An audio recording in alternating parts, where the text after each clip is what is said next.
Welcome to another edition of Mark's Inspiration. Glad you could join me today. Got the D-Man here, and today's topic is 10 qualities of good future wife material. I got a little information off the internet here, which I like to do once in a while. I was thinking about this because for some reason it popped into my head that women used to not be allowed to vote. And I know there's a lot of women that think that's horrendous, and a lot of men probably think it is too. Why shouldn't women be allowed to vote? Hey, I'm not saying they should or shouldn't vote. I don't care either way, really, to be honest about it. But a long time ago, before we had modern society, men knew that women were emotional. Let's say you were in a tribe of 20, 30 people. You got 10 women in there. Maybe they don't like a certain alpha man because of his attitude, but yet this alpha male keeps the tribe safe, he protects it, he makes decisions, he is a leader. So, comes time to vote, the women don't like him, so they'll vote him out. Not because he's a bad leader or he doesn't take care of the tribe, just because emotionally they don't like him. They don't like his attitude, he's dominant, he tries to control, which he needs to in those situations, but they vote him out. What happens? The tribe gets destroyed, it falls apart, it gets invaded, everybody gets killed. Yeah, I know that's a hypothetical situation, but probably more true than not a long time ago. Women make more decisions emotionally based than men do. They will sabotage their own relationship with a man if they get what they want. Now, does that make women bad? No, it doesn't. I'm not saying they're bad. They're different. They complement men, and men complement women. Each should complement each other. We're all made differently, but yet we're all human beings and we're all equal in that respect. But we're not equal in our abilities and our attitudes. I cannot nurture children like a woman can, nor can a woman work and survive and endure the things that I can endure. Okay, now there are exceptions, I'm not saying there's not, but how many women are there in the Navy SEALs? How many women fight on the front lines? How many women work on oil rigs? How many women are inventors? How many women are explorers? A few more explorers. How many women have done those things that actually created societies and nations? Few, way less than 1%. So think about that. Now, does that make women bad or weak? No, it makes them different. Who has the children? Who raises the children? Not the men, the women do it. And then there again, you do have exceptions, but still, there is no exception. A man can't have a baby, all right? It takes a woman to do that. And she has certain characteristics and nurturing abilities that a man will never have. Okay, does that make a man bad because he can't do that? No, it doesn't. It makes him different. Men and women are not the same, no more than an elephant and an eagle are the same. Each have their own characteristic qualities, which are great. The elephant is extremely strong, but he sure can't fly. But that eagle can fly and soar, but he can't lift and move the weights and tear down and destroy things like that elephant can. It doesn't make one better than the other. They are different. Men and women are different. This sameness, we're not the same. We're never going to be the same. Women generally will not put in the hours that it takes to make the money that men do.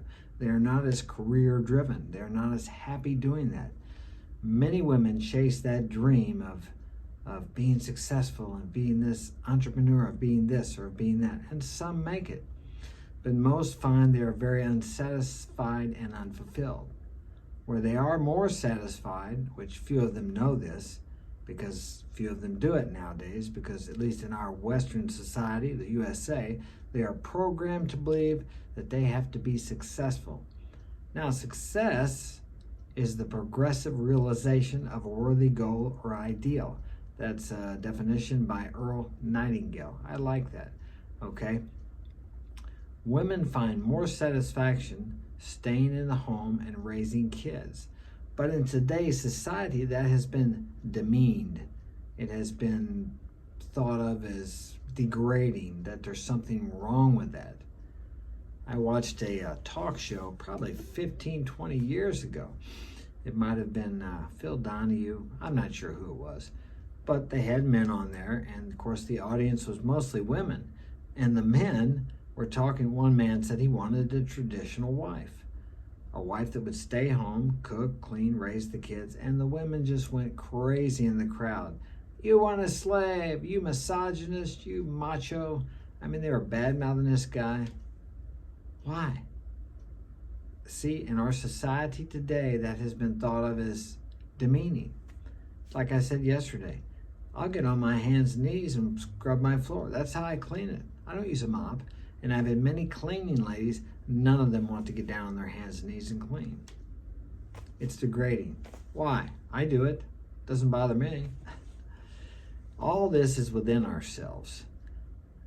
If a woman thinks it's degrading serving her husband, then why in the same respect wouldn't it be degrading for him to serve her by going out and working, providing the home, the food, the clothes, everything, protection? Women will never have the strength that men have, okay? And men will never have the nurturing ability that women have. As I said, it doesn't make one better or less than the other. It's just the way it is. God made us all different. If you don't believe in God, the universe made us all different. Or we just are all different by circumstance or by haphance or by whatever you believe brought us all into this world. Evolution, God, divinity, whatever. The point is, we're trying to have sameness here, and it just doesn't work. It just doesn't work. Look how well it's working. In the USA, 70% of the divorces are initiated by the woman. Why is that? They're not happy. They're not happy in marriage. They're not happy out having a career. The biggest deal is most women are trying to work, trying to raise kids. You can't do both. Is there any of you out there that think raising kids is not a career in itself and one of the most valuable careers, one of the most valuable things that there is to do? I mean, you're raising up the future of the society. But yet women go to work because they think they have to have the RV, and the men too, and the big house and all this. So they go to work, they put their kids in daycare at 6, 7 o'clock in the morning. They pick them up at 5 or 6 o'clock at night. Who's raising the kids? Whose values are they picking up? The daycare worker, the minimum wage daycare worker who may be a high school dropout. Well, I'm a high school dropout. Doesn't mean she doesn't know anything, okay? But she may be a drug addict. Who knows? That's just it. You don't know. What values is he picking up or your child picking up in this situation? What are you showing that child is more important to? Money or him? He is growing up believing that material things and money are much more important than he is.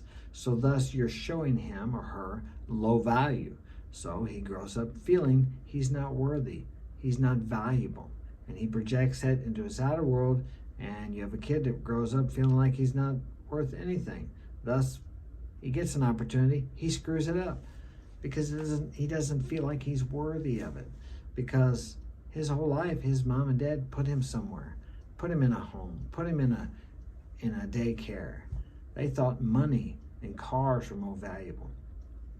When I was a kid, except for the doctors and the lawyers, everybody lived in 2-bedroom houses. Some people only had 1 car. Most of the mothers stayed home at least until the children were in school.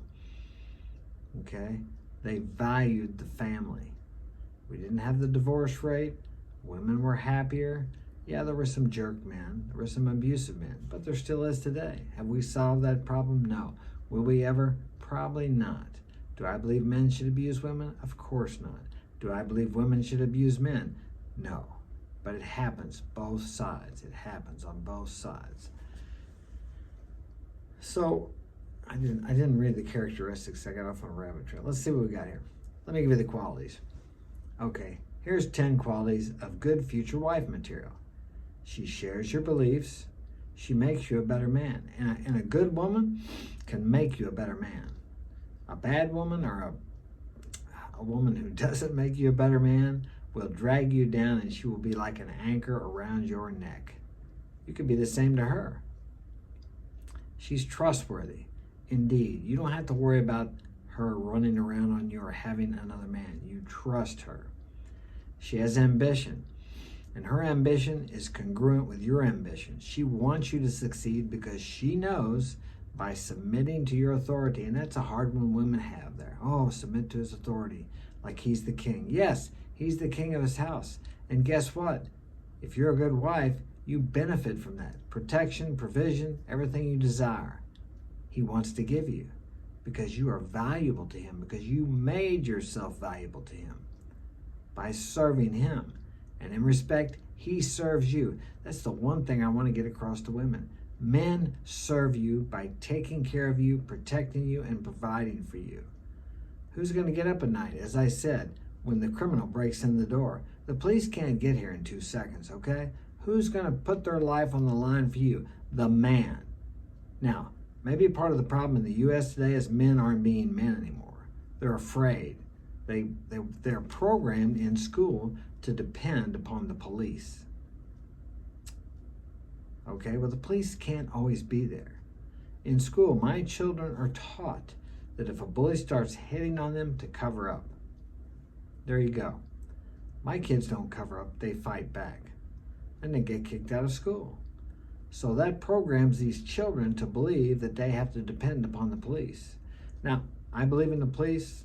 I admire the police. I respect the police, and they have their place. But there comes a time in every man's life, most of the time, most of us, where you can't depend on anybody but yourself, and your family can't either. I have protected my woman physically. I have protected my family physically, and I will do so in the future. Hey, if the police were there to do it, I would let them have it better. But guess what? They weren't always there. I lived in a third world country. A couple times, my wife, they had tried to assault her. I was there. I stopped it physically. I took the criminal down, okay? That is my job. I put myself in harm's way more than once. I've had guns pulled on me. If I had knives pulled on me or not. I can't. Well, I was in a knife fight one time. Fortunately, I wasn't the one that got stabbed. But that was a long time ago, and I kind of started that. That was a little different. I wasn't protecting my woman. That was in my younger days when I was quite wild. Well, let's go on here. She's attractive. Yes, she stays pretty for her husband, the same as she did when they were dating.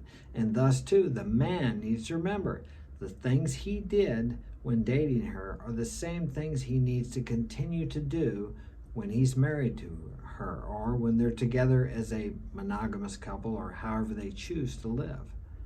Very important. You don't need to get lazy and fat either as a man. Respect yourself. Take care of yourself. Don't be walking around farting in front of your wife. If you didn't do that when you were dating, don't do that when you're married to her, or belching or scratching your butt or whatever. If you didn't do it when you were dating, don't do it after you're with her married together. Okay? It's ridiculous.